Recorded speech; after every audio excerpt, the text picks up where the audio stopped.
역대상 10장입니다. 구약성경 역대상 10장 1절부터 끝절 626페이지 구약성경 역대상 10장 전체를 읽겠습니다.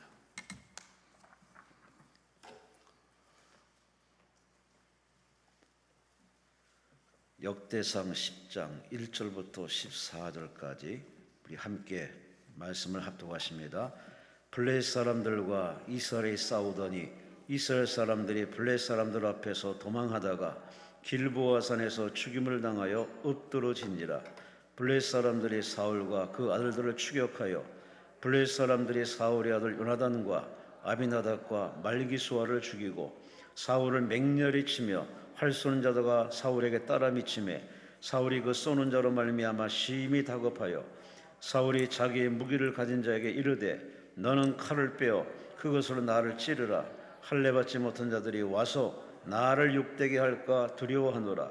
그러나 그의 무기를 가진 자가 심히 두려워하여 행하기를 원하지 아니하며 사울이 자기 칼을 뽑아서 그 위에 엎드러지니 무기 가진 자가 사울이 죽는 것을 보고 자기도 칼에 엎드러져 죽으니라.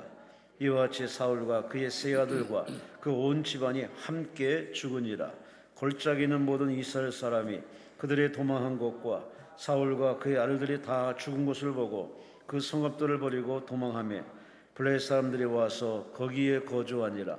이튿날에 블레셋 사람들이 와서 죽임을 당한 자의 옷을 벗기다가 사울과 그의 아들들이 길보아 산에서 엎드렸음을 보고 곧 사울의 옷을 벗기고 그의 머리와 갑옷을 가져다가 사람을 블레셋 땅 사방에 보내매 모든 이방 신전과 그 백성에게 소식을 전하고 사울의 갑옷을 그들의 신전에 두고 그의 머리를 다곤의 신전에 단지라.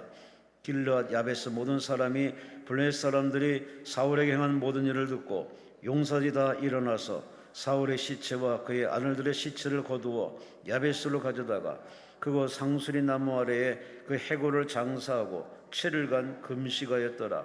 사울이 죽은 것은 여호와께 범죄하였기 때문이라. 그가 여호와의 말씀을 지키지 아니하고 또 신접한 자에게 가르치기를 청하고 여호와께 묻지 아니하였으므로 여호와가 그를 죽이시고 그 나라를 이새의 아들 다윗에게 넘겨주셨더라. 아멘. 양천구 목동에 위치한 능력교회 우리 이동성 목사님이십니다. 본문을 가지고 범죄의 결과는 비극입니다 라는 제목으로 말씀 주십니다. 하나님께 감사와 영광과 박수 올리시기 바랍니다.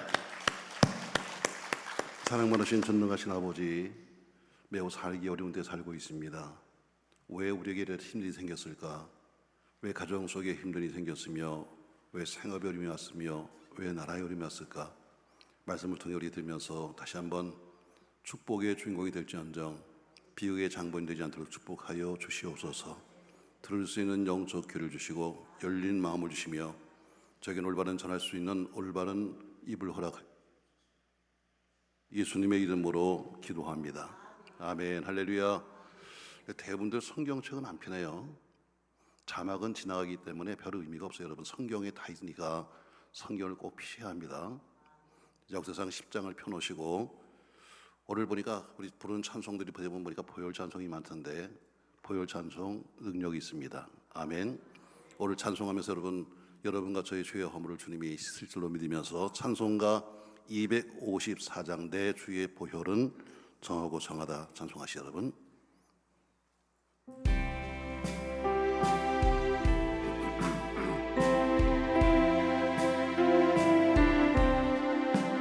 내 주의 보혈은 정하고 정하다 내 죄를 정케 하신 주 나로라 하신다. 내가 주께로 지금 가오니 십자가의 보혈로 날 다시 한번 내 주의 보혈은 정하고 정하다 내 주의 보혈은 정하고 정하다 내 죄를 정케 하신 주 나로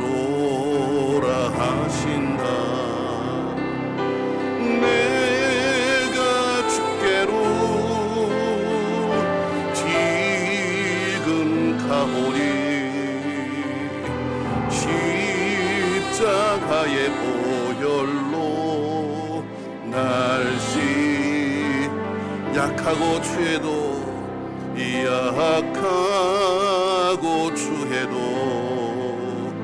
주께로 나가면 힘 주시고 내 추함을 도시서 주시네. 내가 주께로 지금 가오니 십자가의 보혈로 날 씻어 주소서. 나로라 하심은 온전한 믿음과 또 사랑함과 평안함 다 주려 함이라. 내가 주께로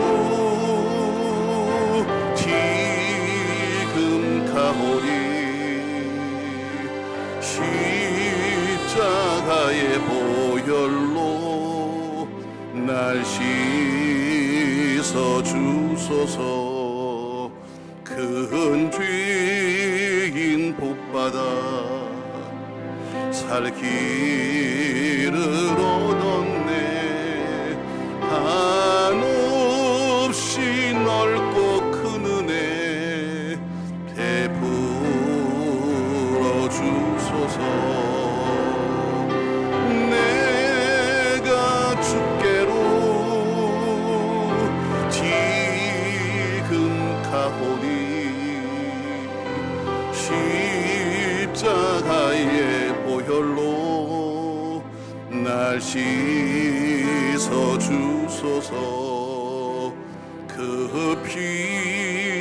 피가 마음속에 큰 증거 됩니다. 내 기도 소리 들으사 다 허락하소서. 내가 주께로 지금 가오니 십자가의 보혈로 날 씻어 주소서. 할렐루야. 주의 십자가의 보혈이 여러분과 저의 죄와 허물과 질병을 씻어줄 줄로 믿습니다. 이른 장마가 시작되었습니다. 여러분, 장마가 지나고 나면 이제 꽃은 떨어지고 또 이제 새로운 열매가 맺히겠죠. 또 열매가 피고 나면 좀 낙엽이 지고 이제 겨울이 올 겁니다. 계속 세상은 도는 거니까요. 이것처럼 자연이 변하는 것처럼 우리 인간들도 보면 우리 인간 세상도 그렇게 수없이 많은 변화 속에 삽니다. 사람이 죽고 또 태어나고 또 죽고, 어떻게 보면 윤회 같기도 하죠. 사람들이 볼 때는 이거 그냥 그게 늘 윤회 도는 것 같이 보이지만, 그러나 그 속에는 아주 중요한 한 가지 사실이 있습니다. 다시 말해, 우리는 눈에 보이는 대로 다 평가하잖아요. 눈에 보이는 대로 좋아, 나빠 하지만, 그러나 그 속의 모든 세상 만사 속에는 반드시 그 모든 것을 다스리는 분명한 권세가 있습니다. 그것을 우리 신앙에는 뭐라고 그러냐면 하나님의 섭리다, 이렇게 말합니다. 세상이 바라볼 땐 그냥 늘 그렇게 가는 것 같지만, 그러나 그 속에는 하나님의 섭리가 들어있는 거예요. 저는 여러분에게 오늘 드릴 제목이 범죄의 결과는 비극입니다, 이런 얘기입니다. 좀 섭섭한 얘기죠, 여러분. 기도로 뭐 맨날 복 받는 얘기나 될 텐데 무슨 또 비극이야, 비극은. 여러분, 복이 그냥 오는 게 아닙니다. 많은 사람이 우리 기도원에, 저도 뭐 수없이 다녔습니다만, 그냥 오기만 하면 무조건 은혜를 주세요, 복 주세요 그러는데 그게 그냥 오는 게 아니고요. 전 이렇게 말하고 싶어요. 받은 복보다 잘 지켜라. 주시는 것도 못 지키는데 와서 매일 뭐 새 은혜 주시고 새 능력 주시고 그러는데, 주신 것을 못 지키면 여러분 아무것도 못 하는 거예요. 교회를 세우는 것보다 힘든 것은요, 교회를 지키는 거예요. 가정, 결혼식보다 중요한 것은 결혼 생활인 것처럼 항상 지키는 게 중요한 거예요. 여러분 건강도 마찬가지죠. 건강도 지키는 게 중요한 겁니다. 여러분과 제가 과연 사업도 마찬가지입니다. 사업을 시작할 수 있긴 좋아도 사업을 유지하기 쉽지 않아요. 그처럼 오늘 저는 여러분에게 바로 범죄의 결과는 비극이다. 왜 우리가 인생을 살면서 힘들이 생겼을까? 우린 그냥 다 그런 거야. 세상이 그런 거니까 말하지만 분명한 이유가 있다는 것이죠. 이유 없는 게 없습니다, 여러분. 오늘 본문 내용은 여러분이 잘 아시는 내용이에요. 사울 왕의 죽음에 관한 이야기입니다. 자, 오늘 사울이 죽었습니다. 이유를 성경에 우리는 쭉 읽었잖아요. 블레셋과의 전쟁에서 그는 패했습니다. 저 전쟁에 졌기 때문에 사울은 죽었습니다. 이것은 우리가 늘 바라보는 것처럼 그냥 사울이 왜 죽었는데 전쟁에 졌으니까 당연히 죽었지. 아니 여러분, 그건 눈에 보이는 겁니다. 제가 말했잖아요. 눈에 보이지 않는 이유가 더 큰 거다. 그럼 사울이 왜 전쟁에 졌느냐는 뒤에 또 이유가 나온 거죠. 오늘 성경이 여러분과 저에게 분명히 이렇게 13절에 말씀하고 있어요. 13절 말씀 보세요. 성경을 펴십시오, 여러분. 성경을 보세요. 저 자막은 지나가기 때문에 아무런 의미가 없어요, 여러분. 성경을 보셔야 합니다. 자, 13절 말씀 같이 한번 읽겠습니다. 예, 뭐 했다? 그래, 우리가 보기에는 사울은 전쟁에 져서 죽었어요. 그러나 성경은 분명히 말하기를 사울이 죽은 것은 전쟁에 진 이유가 뭐냐? 여호와께 멀기 때문에, 범죄했기 때문에 전쟁에 졌다는 거죠. 사울이 여호와께 범죄했기 때문에 그는 죽을 수밖에 없다는 것입니다. 그래, 우리가 역사적이고 외형적으로 보지만 그러나 우리는 분명히 그 속에는 하나님의 의도가 있다. 여러분, 제가 인생을 살면서 어렵습니까, 여러분? 가정에 혹은 직장에 여러분의 삶에 환란이 왔습니까? 혹은 여러분의 교회 속에 좀 어려움이 왔나요? 그 속에는 분명히 하나님의 숨겨진 의도가 있는 거예요. 밖으로 보기에는 이렇게 말합니다. 저도 이제 저희 교회 사업장들을 거의 매달 신방합니다. 보통 몇십 군데 신방하는데 요새 보면 거의 잘 된다는 사업이 없습니다. 심지어 지난 목요일 날 신방 같은 데는 목사님 70% 매상이 좋습니다. 이렇게 말합니다. 70%. 그냥 겨우 그냥 숨만 쉬고 있습니다. 이렇게 말하고 되고 있고 어렵습니다. 자, 그러나 문제는 뭐예요? 다 어렵습니다. 그런데 이상하죠? 잘 되는 사람이 또 있어요. 모두가 다 어려운 것이 아니라 그중에 보면 다 어렵지만 그러나 그중에 되는 사람이 있다는 거예요. 이건 우리가 뭘로 표현할 건데? 다 똑같이 힘든 세상을 살고 있고 다 똑같은 환경 속에 살고 있는데 왜 거긴 잘 될까? 여러분, 이건 뭔가 이유가 있는 거죠. 사울은 분명히 전쟁에 졌습니다. 그래서 죽었습니다. 그러나 하나님의 의도는 뭐예요? 그 뒤에 숨겨진 것은 여호와께 뭐였기 때문에, 범죄했기 때문에 하면서 이유를 말씀합니다. 오늘 사울이 진짜 죽은 이유가 무엇일까? 또 그가 죽은 다음에 결과가 무엇일까? 오늘 저는 이 말씀을 하면서 우리 모두가 하나님의 뜻을 따라 살아가는 우리 모두가 되길 주의 이름으로 소망합니다. 어쨌든 하나님이 죽이는 이유가 뭐고 살리는 이유가 뭘까? 이유가 있는 거죠. 자, 오늘 성경에 보니까 그럼 사울이 죽어야 될 만한 이유가 뭐였는가? 여호와께 범죄했습니다 하는데 여호와께는 범죄가 무엇인가? 그는 크게 세 가지의 큰 잘못을 했습니다. 오늘 다시 말씀 13절 보세요. 같이 한번 읽습니다. 사울이 죽은 것은 여호와께 범죄했기 때문이라. 그가 여호와의 말씀을 지키지 아니하고, 첫 번째 이거 나오고 있어요. 그가 뭐했다? 여호와의 말씀을 지키지 아니하고. 아멘. 이게 첫 번째 이유입니다. 하나님 말씀을 지키지 아니하고, 이게 뭐예요? 불순종입니다. 오늘 사울이 죽은 첫 번째 이유는 뭐냐면 불순종이에요. 사무엘상 15장에 보면 사울이 왕이 됩니다. 그때 사무엘이 그에게 첫 번째 한 말이 뭐냐면 하나님이 당신을 왕으로 세웠습니다. 근데 하나님께서 당신에게 하시는 첫 번째 말씀이 있습니다. 바로 이스라엘, 당신의 조상 이스라엘 백성들이 애굽에서 나와서 출애굽했을 때 당신들의 앞을 제일 먼저 막은 민족이 아말렉 족속입니다. 하나님은 그 아말렉 족속의 모든 것을 진멸시키라고 명령했습니다. 이게 첫 번째 명령입니다. 여기 사무엘상 15장 1절에 보니까 뭐라 그래요? 그의 왕만 아니라 모든 소유, 남녀와 소아와 젖먹는 아이와 우양과 그리고 낙타와 나귀까지 모두 다 죽여라, 이렇게 말씀드립니다. 하나님 말씀 뭐예요? 지금까지 너희 조상들이 가는 길을 첫 번째 막았던 그 너희의 원수 아말렉을 완전히 이 땅에서 진멸시켜라.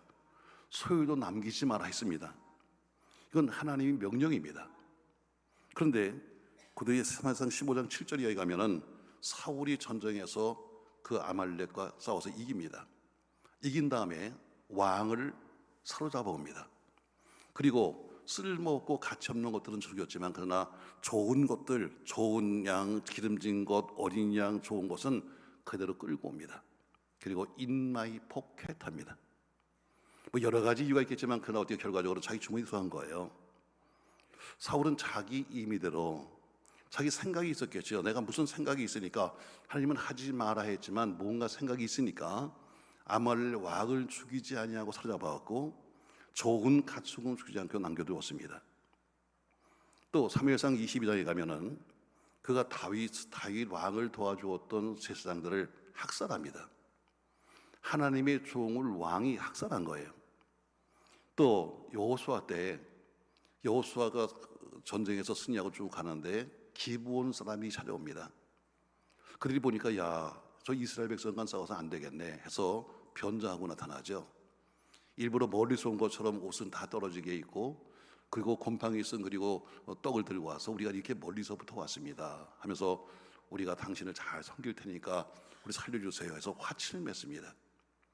여호수아가 속은 겁니다. 그때 여호수아가 속았지만 뭐라고 약속했는가 하면 그래 기브온 족속은 우리가 살려주겠다. 그리고 여호와의 이름으로 맹세하겠다 했습니다. 여호와의 이름으로 맹세했는데 근데 사울은 기브온 족속들을 전부 다 몰살시켰습니다. 하나님이 한 약속을 어때요? 그가 지키지 않은 거예요. 여러분 하나님께 불순종하고 잘된 사람은 아무도 없습니다. 오늘 그가 뭐예요? 자기 생각대로 하는 거예요. 신앙에서 가장 힘든 것이 뭐냐면요 내 생각대로 믿는 사람이야. 여기 4명 있다고 그러더라고요. 내 생각대로 믿어. 하나님은 이렇게 하라고 그러는데 아유 내 생각엔 이게 좋은데요 내 생각엔 이것이 나은데요 이런 사람이 계시죠. 예를 들어볼까요 여러분? 나만 장군은 나병 환자입니다. 그는 아람 나라의 군대 장관이지만 그러나 그의 몸은 썩어 들어갑니다. 그가 전쟁에서 잡아왔던 계집종 하나가 있었는데 그 계집종이 평상시에는 몰랐겠죠. 근데 집안에 있다 보니까 장군이 이렇게 옷을 벗고 있다 보니까 나병 환자입니다. 뭐라고 그래요? 아유 우리 주인님 우리나라에 가면 선지자가 계신데 가서 기도받으면 나을 수 있는데 하고 딱 복음을 던졌습니다. 근데 이 복음이 어때요? 나만 장군 마음속에 딱 들어온 거예요. 그리고 나만 장군이 왕에게서 청합니다. 왕이요 제가 잡아온 계집종이 하나 있는데 계집종이 말하기를 자기네 나라에 가서 주의 종한테 가서 기도하면 난다고 하는데 제가 한번 가보겠습니다. 그래서 휴가를 받았습니다. 그리고 그가 드디어 엘리사를 찾아갑니다. 근데 갈 때부터 마음 심사가 달라요. 여러분 그가 장군에 틀림없습니다. 속은 썩었어요. 지금 병원 가는 거예요 쉽게 말하면. 근데 어때요? 성경에 뭐라고 하냐면 그가 군복을 입었어요. 장군복을.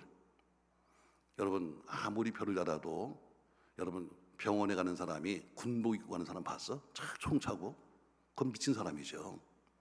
원래 허한 것들이에요. 허한 것들이. 교회도 보면 허한 것들이 와서 더 떠들어. 자 흔들어봐. 속이 빈 것들이 와서 그냥 교회 와서 무슨 떠들고 뭐 소리 이건 허한 것들이에요. 밖에서 인도도 못 받는 것들이 교회 오면 어때요? 참 내가 뭐 했다고 떠들고 다니는 거예요. 절대로 그러지 말고 남들 보면 허하다고 그래. 제가 보니까요 목회도 가장 힘든 목회 중에 하나가 이민 목회예요. 이민 목회.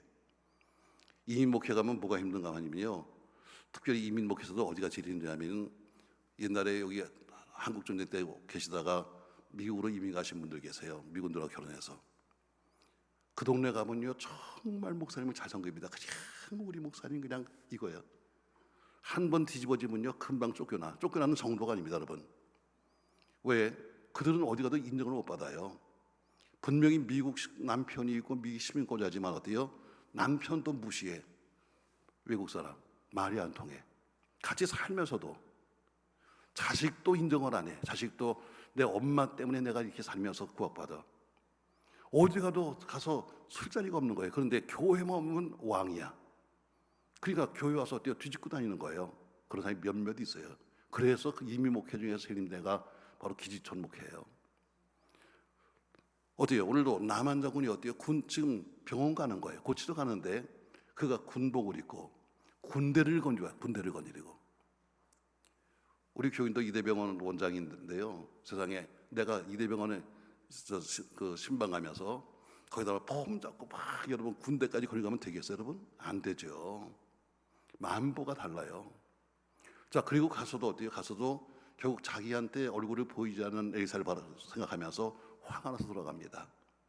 그래도 나 정도 사람이 왔으면 나타나서 주의 종이 상소의 손을 흔들면서 안수라도 해야 되는 거 아니야? 세상에 꼴도 안 보이고 뭐라고?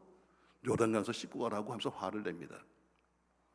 그러면서 이렇게 말합니다. 내 생각에는 그래도 나 정도 사람이 왔으면 그래도 주의 종이 누군지 몰라도 나와서 좀 나에게 안수라도 해야 되는 거 아니야? 화가 나서 갑니다. 여러분, 내 생각대로 갔으면 죽었어요.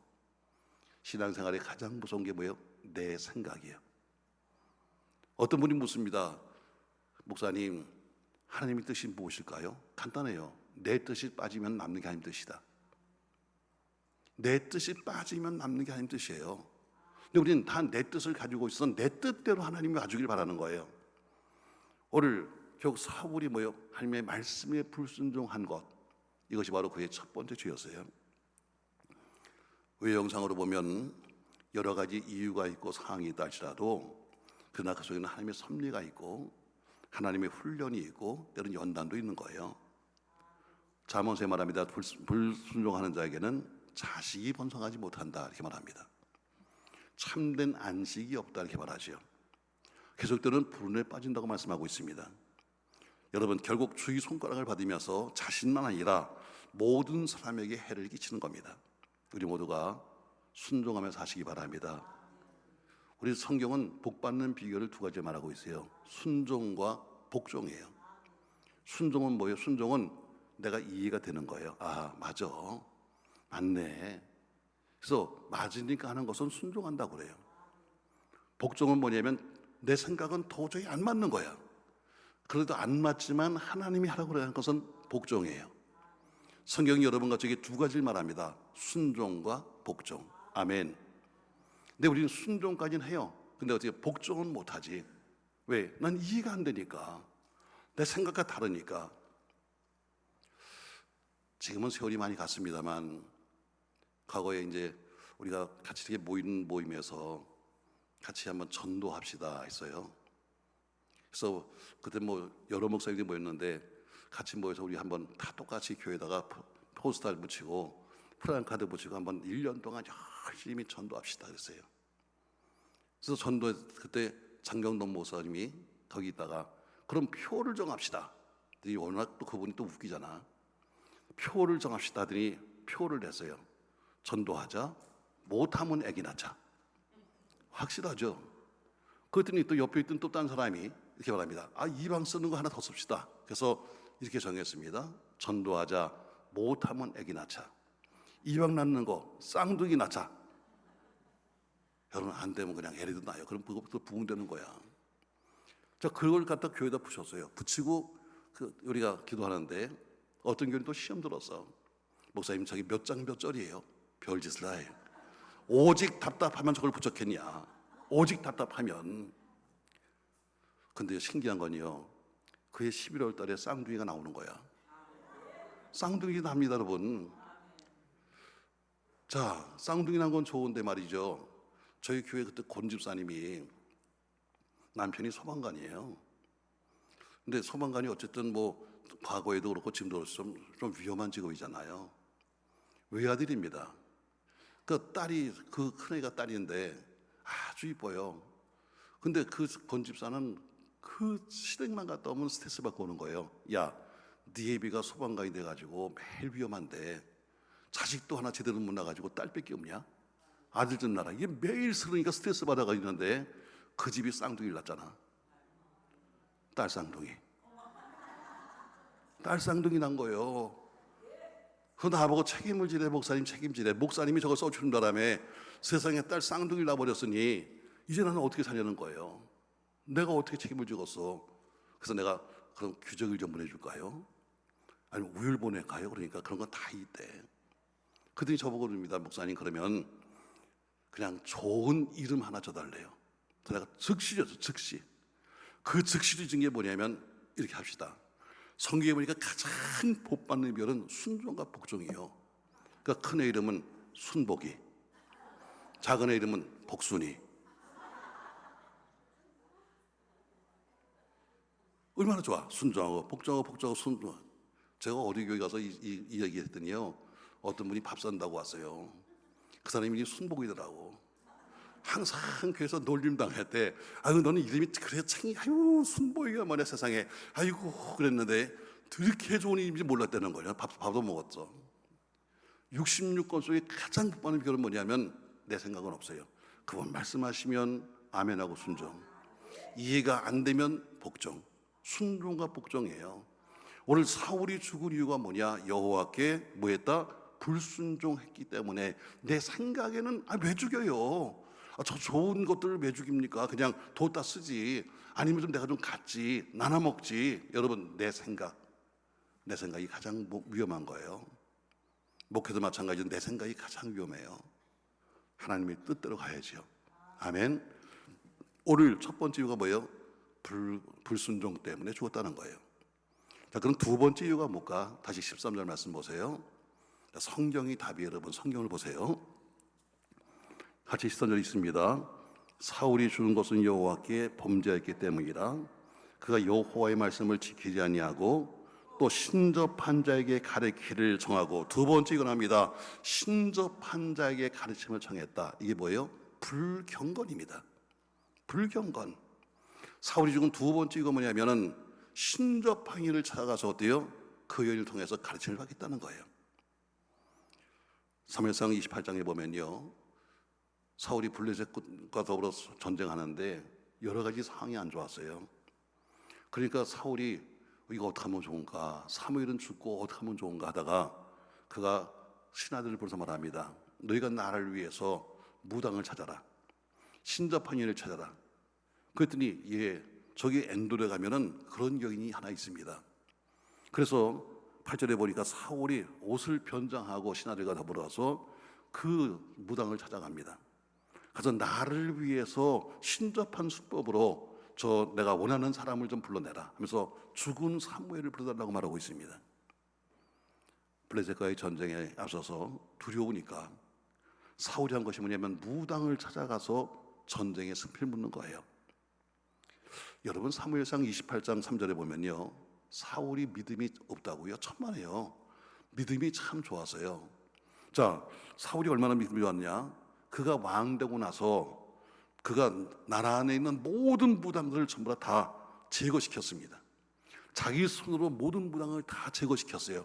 그런데 이제는 급해지니까 어때요? 그 무당을 좀 찾아오라고 해서 무당한테 가서 묻습니다. 여러분, 타락하니까, 영적으로 타락하니까 어때요? 변질되는데 이제는 영적 간음까지. 우상 숭배는 여러분 영적 간음입니다. 근데 영적 간음까지 하나님이 가장 엄히 금하신 것까지 하는 거예요. 이유가 뭐예요? 경건을 잊어버린 거예요. 여러분, 신앙생활하는 여러분, 경건을 잊어버리면 안 됩니다. 여러분과 저에게 필요한 건 경건이에요. 하나님이 뜻이 뭐냐, 하나님이 왜 우리를 살리셨는가, 우리로 하여금 거룩하게 하시기 위한 것처럼 구별된 삶을 살라고 우리를 부르신 거예요. 여러분과 저를 구별되게 살라고 했어요. 경건하게 살라고 했어요. 그런데 어때요? 세월이 가면 갈수록 경건이 없어져요. 처음에는 그렇게 열심히 믿는 것 같았는데 이제는 세상과 살다 보니까 경건을 잊어버린 거예요. 잠언서 19장 28절 말씀에 망령된 증인은 정의를 없인 여기고 악인의 입은 죄를 섬긴다, 이렇게 말씀합니다. 불경건한 사람은 하나님의 공의를 어깁니다. 또 하나님의 은혜를 입만 열으면 뭐 은혜고, 입만 열으면 뭐가 어떠고, 그 다음에 뭐 찬송을 보도 은혜 떠드는데 그 은혜를 뭐로 만드는가? 영적 간음으로 사격거리로 만드는 것이 바로 불경건입니다. 이 땅에서 보기에는 번영하는 것 같지만 결국에는 그 징계를 면할 수 없는 겁니다. 노아 시대에, 그러니까 물로 심판하신 노아 시대에 베드로 후서 2장 5절에 보니까 경건치 아니한 자의 세상이었다 이렇게 말하고 있습니다. 노아 시대를 경건치 않은 자들의 세상, 그리고 물로 심판하신 겁니다. 음란과 타락했던 성 소돔성을 가리켜서 베드로서 2장 6절에 보니까 경건치 않은 자들의 본이다 하면서 그 본으로 불로 심판하신 겁니다. 여러분, 경건 유지하셔야 합니다. 여러분과 제가 아무리 신앙생활을 오래 하고 신앙생활을 아무리 잘한다 할지라도 경건을 잊어버리기 시작하면 그때부터 어때요? 세상으로 가는 겁니다. 하나님 항상 경건한 사람을 더 쓰시는 겁니다. 그러므로 불경건에 망령된 행실이 없기를 주의 이름으로 축복합니다. 사실 곧 여름 휴가철입니다만 어디 가서 사실 신앙이 갈 만한 데가 별로 없습니다. 여기를 가도 번쩍거려서 가보면 이상한 데고, 저기를 가도 가보면 이상한 데고, 별로 갈 만한 데가 별로 없습니다. 내가 볼 땐 여기가 최고입니다. 기도원이. 여기서 시험 들어봐야 여러분, 목사 떠드는 엉터리 뺏기 더 시험 들겠어요 여러분. 그런데 세상 가면 눈을 돌릴 데가 없는 거예요. 눈을 돌릴 데가 없는 겁니다. 우리 스스로가 경건의 자리를 찾아가야 합니다. 우리 스스로가 그 경건의 자리를 찾아가야지, 경건이 찾아오는 것이 아니라 내가 경건한 자리를 찾아다니는 겁니다. 전 여러분 잘 오셨습니다. 여러분, 여기서 여러분 큰 은혜 받고 꼭 나를 돌아보는 시간이 되길 주의 이름으로 소망합니다. 자, 좀 정리합시다. 여러분, 오늘 사울이 죽은 이야기하고 있습니다. 사울이 왜 죽었는가? 우리가 성경에 나오는 것은 보면 어때요? 전쟁에 졌으니까 죽었습니다 이렇게 말하지만, 그러나 13절에서 보니까 그 위에 전쟁에 진 이유가 뭐냐, 죽은 이유가 뭐냐를 말하면서 첫 번째, 그는 여호와의 말씀에 순종하지 않았고, 두 번째, 신접한 여인에게 가서 점을 쳤고, 세 번째를 말씀하고 있습니다. 자, 14절 말씀 보시죠. 같이 읽겠습니다. 여호와께 묻지 아니하였으므로 여호와께서 그를 죽이시고 그 나라를 이세 아들 다윗에게 넘겨 주셨더라. 여호와께 묻지 않았기 때문에 뭐예요? 기도하지 않았기 때문입니다. 그런 긴박한 상황이 됐음에도 불구하고 기도한 것이 아닙니다. 여러분, 여기 기도를 오신 여러분은 오늘 기도하러 오신 겁니다. 그렇죠 여러분? 누구 여기 목사 쇼 보러 온 것도 아니고 와서 남 얼굴 보러 온 것도 아닙니다. 여러분은 기도로 오신 겁니다. 근데 기도는 거의 안 합니다. 밥만 먹고 갑니다. 너무 정곡을 찔렀나? 거의 어때요? 거의 내가 오늘 기도원 갑니다 하는데, 기도원에 가는 이유가 뭐냐? 기도오니까 기도라고 하는 거죠. 근데 거의 기도는 안 하고 어때요? 와서 밥만 먹고 차 한 잔 마시고 그리고 갑니다. 한번 여러분 서로 물어보세요. 나는 기도원에 와서 도대체 몇 시간 기도하고 가는 거야? 제가 새벽 기도를 하는데요, 지금은 고인이 되었습니다만 어떤 교인이 그래요. 목사님, 새벽 예배는 좀 짧게 해주세요 그러더라고. 제가 뭐 길게도 안 해요. 근데 그 당시 그분은 학교 선생님이었었는데, 목사님, 새벽 기도는 새벽 말씀을 듣고 그리고 기도하는 시간이 필요한데, 목사님이 설교를 너무 길게 하시면 우리가 회사는 가야 되는데 언제 기도합니까? 그래서 나 배웠어. 그래, 목사는 길게 할 필요가 없다. 목사는 그날 설교를 통해서 제목만 주면 교인들이 기도하는 거지. 그래서 새벽 기도는 새벽 예배와 달라. 기도하러 오는 거야. 여기는 기도원이에요. 그래서 여러분이 말씀을 드리면 그 말씀을 붙잡고 여러분이 기도해야 되는데, 내가 보기에는 거의, 그러니까 조금은 있어. 근데 거의 없어. 그냥 밥 먹고 나면 끝이야. 밥 먹고 나면 가자 해서 가기 바빠. 언제 기도해? 기도원 목적이 뭐야? 한번 여러분 스스로 물어보세요. 내가 왜 왔지? 아이고 심심한데 바람 쐬러 왔지? 아니요. 오늘 사무엘이 어때요? 상황이 아주 안 좋았어요. 사무엘 13장의 8절에서 보면요, 전쟁이 납니다. 블레셋과의 전쟁이 났는데 지금 앞에 보니까 엄청난 군사가 왔어요. 근데 사무엘이 온다고 약속을 했습니다. 근데 일주일이 지나도 오지 않는 거예요. 자, 보니까 백성들은 저 앞에 있는 군대를 보니까 무서워서 벌벌 떨고 있고, 군인들은 슬그머니 타령해서 도망가고 있고, 지금 우리는 아무리 봐도 저 군대를 이길 만한 자신도 없고 한데 사무엘이 오지 않습니다. 그러니까 사울이 뭐라고 그래요? 번제물과 화목제물을 갖고 와라 해서 자기가 드릴 수 없는 제사를 직접 드립니다. 자, 지금 번제를 마쳤는데 사무엘이 옵니다. 나가서 사무엘을 맞습니다. 사무엘이 말하죠. 왕이요, 이게 지금 도대체 뭐한 짓입니까? 물었더니 사무엘상 13장 12절 맨 뒤에 가면은 그는 이렇게 변명합니다. 부득이하여 번제를 드렸습니다. 우리가 자주 쓰는 얘기죠. 부득이하여.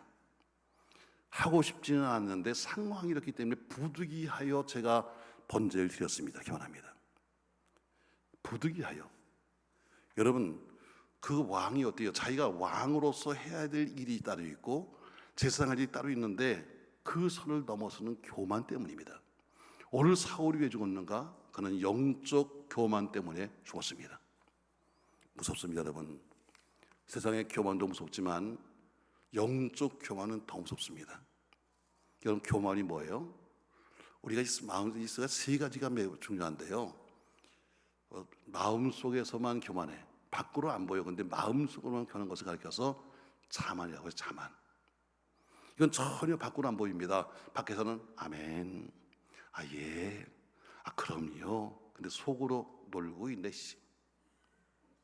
이게 뭐 자만이에요. 속에서는 전혀 아니야. 근데 껍데기만 어떻게 그냥 웃으면서 아 예, 아 그럼요. 근데 속은 아니야. 이거 뭐 자만한 사람이에요.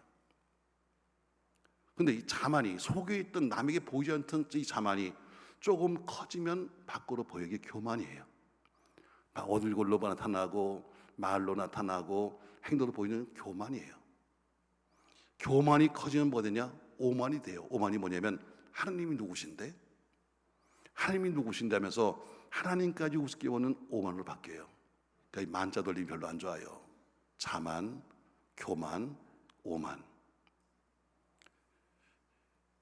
자, 오늘 왕이 어때요? 왕으로서 자기가 할 수 있는 일이 있는데 극단적인 지금 최고의 어려움이 왔어요. 지금 전쟁이 나서 지금 곧 망하게 생겼어요. 이런 속에서도 하나님께 묻지 아니하고 자기 스스로 부득이하여 제가 했습니다. 기원합니다. 여러분, 힘들 때 하나님은 살 수 있는 걸 주셨습니다. 기도하면 삽니다. 기도하면 살아요. 아멘.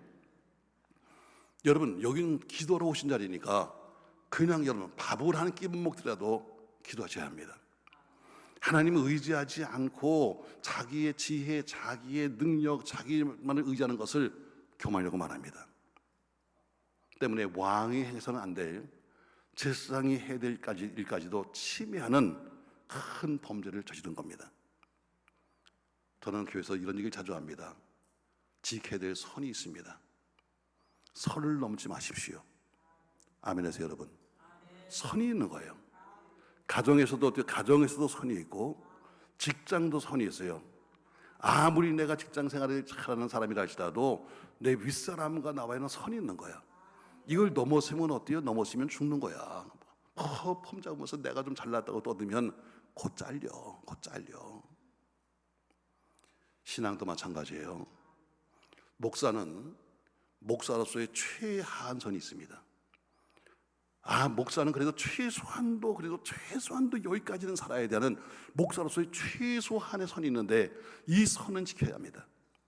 세상이 바뀌었다고 해서 아무리 바뀌어도 해도 목사로서 최소한, 최대까지는 못 간다 할지라도 최소한의 선은 지켜야 합니다. 이게 무너지는 거예요. 또 교회에서 여러분, 중직 여러분, 장로, 권사, 안수집사님들 여러분, 여러분은 여러분의 선이 있습니다. 여러분이 아무리 열심히 하고 별짓을 다 한다 할지라도 넘지 말아야 될 목회자의 선을 넘어서는 안 되는 겁니다. 행복은 어디 있어요? 행복은 내가 내 자리를 지킬 때 행복한 거예요. 행복은 내 자리를 지켜갈 때 행복한 것이 내 자리를 벗어나는 게 행복한 것이 아니에요. 성도는 최소한도 내가 성도로서 지켜야 될 선이 있습니다. 이 선을 지켜야만 성도가 되는 거예요. 근데 사울은 어때요? 교만하니까 그 선을 넘고 말았습니다. 넘어서는 안 될 선을 넘고서 말하는 변명이 뭐예요? 부득이해서. 여러분, 아무리 부득이해도 안 되는 건 안 되는 겁니다. 왜? 듣기 싫어요? 다시 말해 여러분, 아무리 부득이해도 안 되는 건 안 되는 거예요.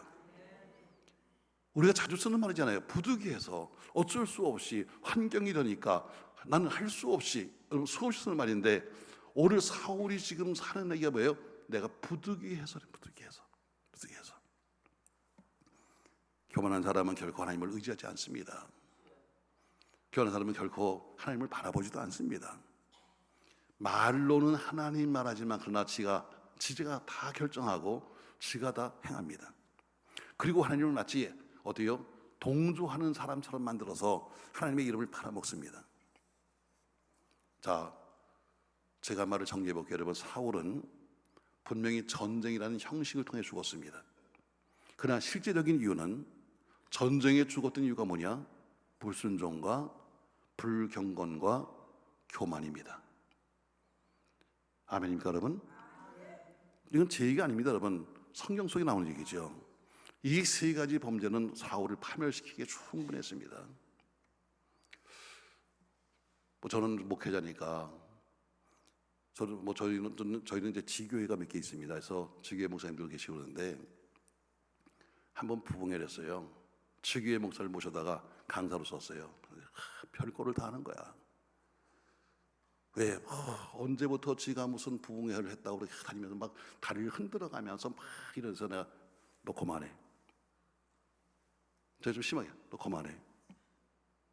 원래 처음 우리 교회 왔을 때 그 모습으로 해. 맞아요, 여러분. 원래 처음 왔을 때 그 모습이 제 모습이야. 교만이 들어가니까 교만 막 들고 뛰고 폼 잡고 여러분 이거 다 뭐예요? 허영기야. 원래 처음에 했던 그 모습. 우리 교회도 뭐 부역자 아니니까 찬송인도 시켜봅니다. 처음에는 다 맡은 거 자기 것만 해요. 근데 조금 익숙해지면 어때요? 뭐 축원합니다. 소망합니다. 아이고 웃겨. 어떤 거는 어려워. 이제 30도 안 됐어. 근데 그런 것들이 나이 먹을 어르신들 쳐놓고선 무슨 떠드는 거 보면 네가 인생을 아냐 이놈아. 지난번에 어떤 이 김포에 어느 교회 가니까요. 특송을 하는데 야 꼬마가 잘하대요. 꼬마가 초등학생 같은데 초등학교 한 2, 3학년 됐을까. 근데 나와서 말이죠. 찬송을 부르는데 너무너무 잘하더라고. 근데 찬송이 뭐냐면요. 인생 찬송이야. 그래서 노래는 잘하는데 네가 인생을 아냐? 무슨 고난이 오고 환난이 오고 네가 환난을 맛봤냐? 네가 기의 맛을 알아? 여러분 기의 맛을 아는 사람이 기의 맛을 이야기하는 거지. 기를 안 먹은 사람이 기의 맛을 얘기하겠어요. 인생을 살아보지 않은 애가 뭐 인생길 험한 길이 어쩌고 그러는데 야, 그 노래는 잘한다. 근데는 그게 안 맞는다 야. 여러분 원래 내 모습이 있어요. 목사인 저도 마찬가지로 있어요. 원래 처음에 제 모습에서 바뀌지 말아야지. 조금 뭐 하더니까 뭐 컬쩍컬쩍 뛰면서 무슨 쇼하듯이 여러분 이거는 뭐예요? 다 허영기요. 이건 교만입니다. 원래 여러분의 모습이 뭐니까 여러분 여러분이 처음 하나님 앞에 섰을 때 그 모습이 뭐예요? 그리지 말아야 합니다. 그리지 말아야 돼요. 오늘 사울은 교만했습니다. 왜? 이젠 왕이 됐으니까. 그러나 사울이 어때요? 과거에 그런 사람이 아니에요. 원래 그가 왕 되어주되 그가 왕으로 그 하나님이 세우실 때 너무너무 두렵고 너무너무 부끄러워서 그는 숨었던 사람이에요. 그렇게 겸손한 사람입니다. 사울의 신앙은 남의 추종을 불허할 정도로 그렇게 좋았는데 문제는 신앙을 유지하지 못한 거예요. 여러분 여러분의 신앙을 유지하셔야 합니다. 최소한도 더 가진 못한다 할지라도 여러분 현상주의해야 합니다. 근데 저도 뭐 한국에서 한 40년 목회했으니까 좀 보면 어때요? 쭉 보면은 유지한 사람이 많지 않아. 이게 오히려 초신자 때 신앙보다도 못한 사람들이 다 지금 권사 장로들이에요. 왜? 옛날엔 그렇게 순수했는데 옛날엔 그렇게 착했는데 이제 어때요? 점점 경력이 붙고 교만이 붙으니까 어때요? 이제는 옛날 모습이 안 나타나요. 여러분 옛 모습을 잊지 마십시다. 저는 목사로서 제가 변질돼가는 모습을 제가 봅니다. 내 스스로 봐요. 저도 늦게 신학교 갔지만 신학교 처음 들어가서 첫 번째 입학하자마자 첫날부터 부흥회를 하는데 너무나 그 목사님이 좋아서 자영출 목사님이 오셨던데 아시나 몰라요. 옛날 분들. 자, 그분이 강단에서 설교하셨는데 너무너무 그 모습이 아름답고 그 모습이 좋아서 하나님 저도 좀 저렇게 살았으면 좋겠네요. 그랬어요. 근데 세월이 갔는데 이제는 옛날에 그 모습이 저한테서 없어졌어요. 옛날에 그 모습을 잊어버리기 시작했어요. 근데 그 모습을 내가 스스로 보잖아. 점점 바뀌어가는 내 모습을 내가 본다고요. 이게 두려운 거예요. 여러분도 서로 자기를 봐야 돼요. 여러분과 저희가 신앙생활하던 옛날의 그 모습이 지금도 내게 있는가? 정말 은혜 받고 신학교 가서 처음 내가 은혜 받고 그때 그 뜨거웠던 마음이 지금 내게 있는가? 여러분이 예수 처음 믿고 그리고 하셨던 그때 뜨거운 마음. 제가 종종 이렇게 말합니다. 여러분, 어린 핏덩이를 가슴에 안고 어린 핏덩이를 낳자마자 가슴에 안고 그리고 이 아이를 향해서 가졌던 뜨거운 열정이 지금도 그 아이에게 있느냐? 살다 보니까 이제 다 없어지고 말이야. 이젠 의무로 엄마야, 의무로. 이제는 아이고 저변수 같은 놈. 그냥 낳았으니까 그냥 키우는 거지 뭐 이런 또 있어요. 얼마든지 있을 수 있잖아요, 여러분. 그때 뜨거웠던 그 마음, 뜨거웠던 그 은혜가 있어야 되는데 잊어버리는 거예요. 사울도 마찬가지예요. 과거에 뜨거웠던 사람이에요. 유지하지 못했어요. 유지하지 못하니까 어때요? 범죄로 떨어지기 시작합니다. 멸망으로 떨어지기 시작합니다. 우리도 마찬가지요. 여러분과 저도 마찬가지로 우리 신앙을 유지하지 못하면 사울보다 더 끔찍한 종말을 볼 수 있는 거예요. 자, 정리합시다, 여러분. 오늘 사울이 죽은 것은 분명히 성경에 보니까 블레셋과의 전쟁에 졌습니다. 그래서 죽었습니다. 그러나 하나님은 그렇게 말씀하지 않아요. 세 가지를 말씀하죠. 그가 여호와 말씀에 뭐 했고? 불순종했고. 13절입니다. 두 번째 뭐 했고? 신접한 일을 부른 것처럼 불경건했고. 14절처럼 여호와께 묻지 않았다, 기도하지 않았다는 세 가지가 그가 죽은 이유입니다. 아멘. 그럼 이것으로 끝날까요? 아니요. 여기 따라오는 게 있지요. 그럼 종말이 뭡니까, 여러분? 사울의 종말은 한마디로 비극입니다. 그래서 범죄의 결과는 비극이에요. 자, 그럼 어떤 비극이 왔는가? 제일 먼저 오는 것은 개인적인 비극이에요. 자기 자신의 비극. 여러분, 저도 인생을 살다 보면 망해봤습니다. 사업하다 망해봤어요. 정말 힘들더라고요. 인생의 처음엔 밑바닥까지 내려가는데 정말 이게 정말 이렇게 사는 건가 할 정도로 힘들더라고요. 나 망하면 제일 먼저 느끼는 건 내 자신이에요. 그처럼 종말도 어때요? 개인적인 비극이 제일 큰 거예요. 자, 오늘 역대상 3장 보세요. 본문 보세요. 10장 3절입니다. 지금 역대상 10장을 하고 있어요. 자, 10장 3절 말씀 보십시다. 여러분 같이 읽어요. 사울을 맹렬히 치며 활 쏘는 자가 자기에게 따라 미치매 사울이 그 쏘는 자로 말미암아 심히 다급하여. 14절 4절 사울이 자기의 무기를 가진 자에게 이르되 너는 칼을 빼어 거기서 나를 찌르라. 할례 받지 못한 자들이 와서 나를 욕되게 할까 두려워하노라.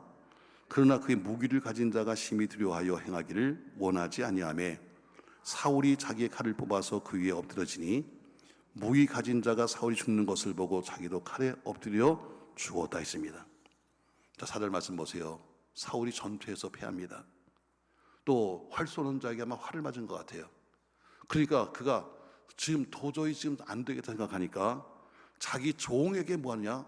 날 좀 죽여줘. 생명을 구하는 것도 아닙니다. 죽음을 구합니다.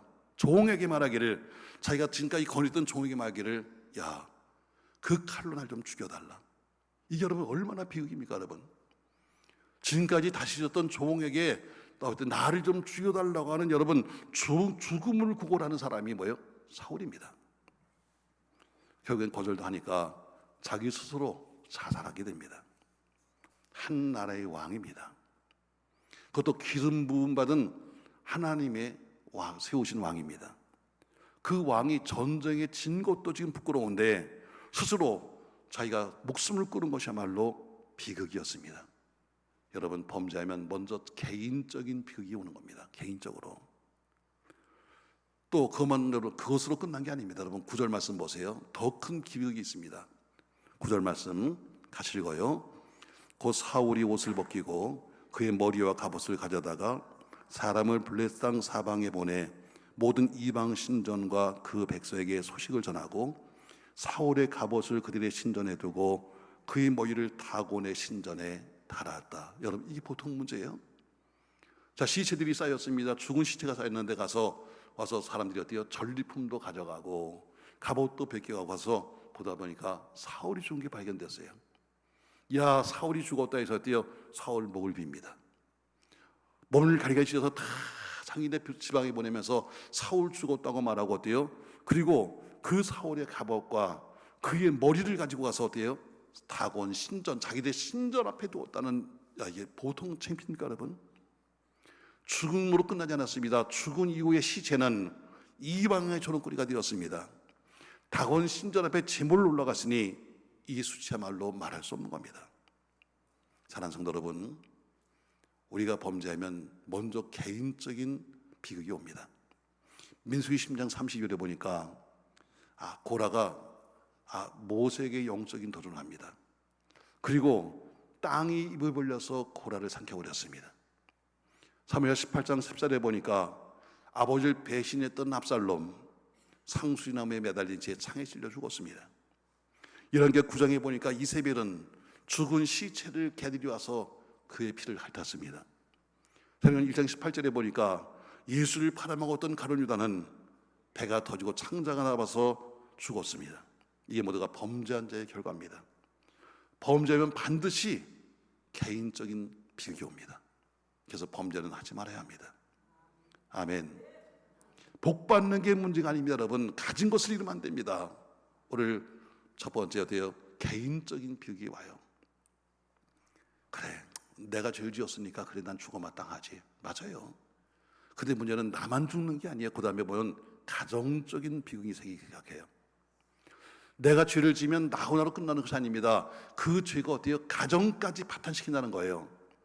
한 사람의 비극은, 한 사람의 잘못은 혼자 비극으로 끝나지 않습니다. 가정 혹은 가문 전체를 다 비극으로 끌고 가는 겁니다. 자, 6절 말씀 보세요. 6절 같이 읽습니다. 이와 같이 사울과 그의 세 아들과 그 온 집안이 함께 죽으니라. 사울만 죽은 것이 아니라 그의 가족과 그의 세 아들도 함께 죽었다 했습니다. 사울의 아들 요나단은 정말 멋쟁입니다. 혈육의 정보다는 오히려 의리를 중요시했던 요나단, 자기 일신상의 안일보다는 나라와 민족을 위해서 더 자기 모든 것을 포기했던 사람, 그렇게 훌륭한 사람이었지만 어때요? 아버지의 죄로 인해서 결국 함께 죽는 비극을 맞이합니다. 한 사람의 범죄는 자신만 아니라 가족 전체 그리고 자손 3, 4대까지 이른다고 성경은 분명히 우리에게 말씀하고 있습니다. 출애굽기 20장 5절에 이렇게 말씀하고 있죠. 그들에게 절하지 말며 그들을 섬기지 말라. 나 네 하나님 여호와는 질투하는 하나님인즉 나를 미워하는 자의 죄를 갚되 아버지로부터 아들에게로 몇 대까지? 3, 4대까지 이르게 하거니와 나를 사랑하고 내 계명을 지키는 자에게는 1000대까지를 베푸신다. 나를 미워하고 죄를 갚는데 내 죄를 아비로부터 자식에게까지 3, 4대까지 묻겠다는 겁니다. 여러분, 이게 얼마나 무서운 거예요. 그냥 내가 범죄했으니까 그냥 나 하나 그냥 끝나면 좋겠는데 나만 아니라 어때요? 나의 온 가족과 더불어 3, 4대까지 그 죄를 물는다. 예를 들어 여러분, 고라는 범죄했습니다. 어떤 범죄? 모세의 영적인 도전을 하죠. 그리고 자기만 아니라 자기 가족과 자기 가문 전체가 다 땅에 산채로 음부로 들어갑니다. 아간의 범죄. 결국 아간만 죽은 것이 아니라 온 가족이 전부 다 그 돌에 맞아서 악을 굴쳐서 죽게 됩니다. 아합 왕의 범죄, 그게 결국 모든 가족들이 한 개에 칼에 죽습니다. 여러분, 얼마나 무서운 거예요. 이게 지금도 성경대로 지금 이루어지고 있는 겁니다. 전 여러분 때문에 여러분 후대가 1000대까지 볼 받을지언정 여러분 때문에 여러분의 자손들이 3, 4대까지 고통하지 않길 바랍니다. 명심하십시오. 여러분, 나는 나로 끝나는 것이 아닙니다. 여러분, 내가 복을 나로 인해서 복이 1000대까지 줄 수도 있고 나로 인해서 3, 4대까지 손들이 책임을 물을 수 있는 거예요. 한번 우리 가정에, 한번 우리 살아가는 삶에 어려움이 오면은 도대체 이유가 무엇일까 하고 여러분 꼭 돌아보아서 자신을 돌이켜 회개하는 은혜가 있길 바랍니다. 왜냐하면 결코 한 사람의 잘못으로 인해서 가족 전체의 운명을 망칠 수는 없기 때문입니다. 그래서 나를 항상 돌아보셔야 합니다. 세 번째 더 나가면요, 첫 번째는 비극이 개인적인 비극이요, 두 번째는 가정적인 비극이요, 세 번째 더 나가서 공동체, 국가적인 비극으로 퍼집니다. 한 사람의 범죄는 개인이나 가정으로 끝나지 않습니다. 결국 그 민족과 공동체 전체까지 다 비극으로 끌고 갑니다. 오늘 사울의 범죄는 결국 전 이스라엘 백성들이 다 고통을 받게 됩니다. 1절에 보니까 블레셋 사람들이 다 도망하다가 길보산에서 죽임을 당합니다. 7절에 보니까 그들이 성읍을 버리고 다 도망하게 됩니다. 결국 이스라엘 전 공동체의 비극이 옵니다. 사랑하는 성도 여러분, 특별히 앞서서 기도하신 여러분, 혹은 교회 지도하신 여러분, 나라의 지도하신 여러분, 절대로 범죄하지 마십시오. 한 사람의 범죄가 국가를 망치는 겁니다.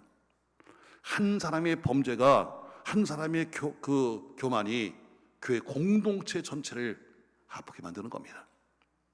그런 예정은 여러분 역사 속에 얼마든지 많습니다. 한 사람 때문에 나라가 망했다, 한 사람 때문에 나라가 힘들었다. 어쩌면 지금 우리 대한민국도 지금 마찬가지로 지금 그 입장에 가 있는 겁니다. 사랑하는 성도 여러분, 나라 혼란하죠. 민족이 어려움을 당했죠. 이럴 때 누구 책임이 아니라 우리 먼저 나를 돌아보고 회개하는 우리가 될 줄로 믿습니다. 아간의 범죄가 전 공동체를 실족시킨 것처럼 우리 한 사람의 범죄는 전 국가, 우리 전 교회를 어렵게 만듭니다. 다시 말해요, 사울이 믿음이 없다고요? 천만에요. 사울 믿음 좋은 사람이었습니다. 한때는 정말 믿음이 큰 사람이었습니다. 그러나 자기 자존심과 명예는 귀하지만 세월이 가면서 점점 자기의 모든 것을, 신앙을 잃었기 때문입니다. 결국 그가 죽었습니다. 죽은 것도 수치였지만 죽음 이후의 수치를 몰랐기 때문입니다. 결국 그로 인해서 가족도 멸망했습니다. 나라도 멸망했습니다. 전 여러분 때문에 여러분이 속해 있는 모든 공동체가 잘 되기 바랍니다. 여러분 한 사람 때문에 여러분이 섬기는 여러분의 교회 공동체, 가족 공동체, 혹은 여러분이 섬기는 이 나라 공동체가 어렵지 않기를 바랍니다. 늘 자기를 돌아보면서 뭘 살아가는 우리가 되기 바라되, 오늘 여러분에게 오늘 이렇게 말씀했어요. 자, 지금 보는 사람은 눈을 뜨시면 다 들을 수 있어요. 난 끝에 가서 꼭 이렇게 정리해드리니까. 저는요, 요새 우리 교회 속에요, 내가 이렇게 유튜브를 보다 보니까 뭐 재밌는 게 많더라고요. 그래서 제가 좋은 사람이 생기면 요새 예배 때마다 틀어줘요. 강아지가 졸아. 강아지가 조는데, 강아지도 미안한지 방돈을 막 까지면서 이렇게 조는데 그 제목을 썼더라고요. 설교만 시작하면 이렇게 된다 하고 개가 막 하는 거. 여기는 내가 없었나 못 보여주는 대로 한번 보세요. 한번 우리 교회 영상을 보시면 거기 나올 거예요. 난 예배 때마다 보여줘요. 왜? 우리 교회 콕 조는 여자가 몇 명 있어요. 그렇게 찬송할 땐 찬송하고 성가대도 잘하고 그다음에 안내인 한개만 잘하는데요. 설교만 시작하면 눈이 막 이렇게 돌아가기 시작하는데, 야, 어쩌면 우리 저 강아지가 비슷하다. 하기나 오늘 오다 재밌는 거 봤다. 오다 보니까요, 어떤 사람이 여기 오토바이 탁 몰고 가더라고요. 근데 뒤에다 애기를 없더라고요. 애기를 없고.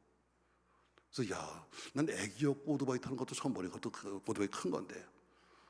근데 자세히 보니까 애기가 아니야, 개야. 나 처음 만나요. 개를 등에 놓고 오토바이 타는 남자. 이상해요. 졸다가도 웃으면 깨요. 농담하면 깨고 진담하면 자고. 나 이게 참 이해가 안 되는 거지. 빨리 이제 끝내야지. 저를 여러분에게 저는 역대상 10장 1절부터 마지막 절까지 말씀 속에서 범죄의 결과는 비극입니다, 이런 제목으로 말씀했어요. 오늘 사울은 분명히 블레셋과의 전쟁에 졌기 때문에 죽었습니다.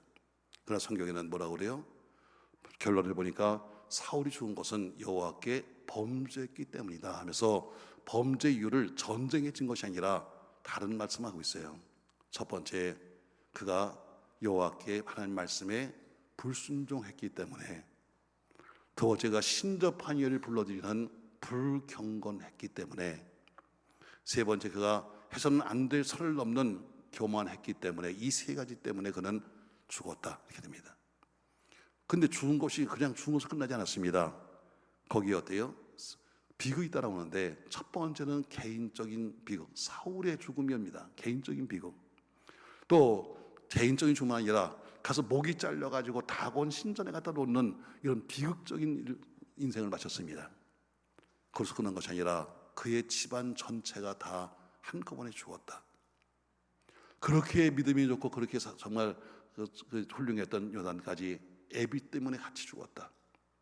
더 나아가서는 나라도 함께 비극을 당했다. 우리 모두가 잘 돌아오면서 기도하시는 여러분, 새 것을 달라고 말하기 전에 주신 것을 잘 지키십시오. 더 큰 것을 달라고 말하기 전에, 하나님 나에게 더 큰 사업을 주세요 말하기 전에 현장에 있는 사업은 잘 되고 있나 돌아보십시오. 더 큰 능력 말하기 전에 주신 능력은 똑바로 쓰고 있는가를 잘 보십시오. 작은 것을 잘하는 자에게 주신 것이 큰 것이지 작은 것도 못하는데 큰 것을 주진 않을 겁니다. 아무쪼록 주어지는 것 잘 감당해서 우리 때문에 주변이 복이 될지언정 우리 때문에 주변에 화가 되지 않기를 예수님의 이름으로 축원합니다.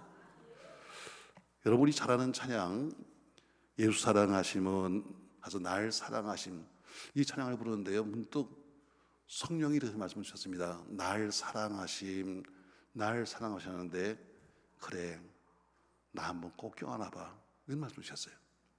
그래서 내가 날 사랑하심 하면서 마치 주님이 내 앞에 계신 것처럼 한번 꼭 껴안아봤어요. 근데 느껴지더라고. 여러분을 그 주님을 한번 느껴보세요. 주님이 얼마나 우리를 사랑하시는지, 그분이 어디 계신지 한번 제가 알아봤더니요, 그분이 느껴져요. 자, 찬송가 563장 한번 같이 부르고 우리 기도하겠습니다.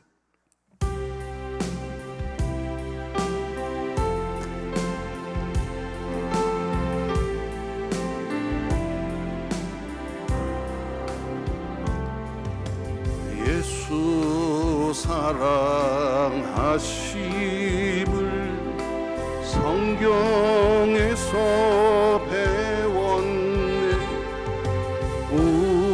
우리들은 약하나 예수 권세만 보다. 날 사랑하신 날 사랑하신 날 사랑하신 성경에 쓰였네. 나를 사랑하시고 나를 사랑하시고 나의 죄를 다시서 하늘 문을 여시고 들어가게 하시네. 날 사랑하신 날 사랑하신 날 사랑하신 성경에 쓰였네. 내가 연약할수록 더욱 귀히 여기사 높은 보좌 위에서 낮은 나를 보시네. 날 사랑하신 날 사랑하신 날 사랑하신 성경에 내가 사는 동안에 내가 사는 동안에 나와 함께 하시고.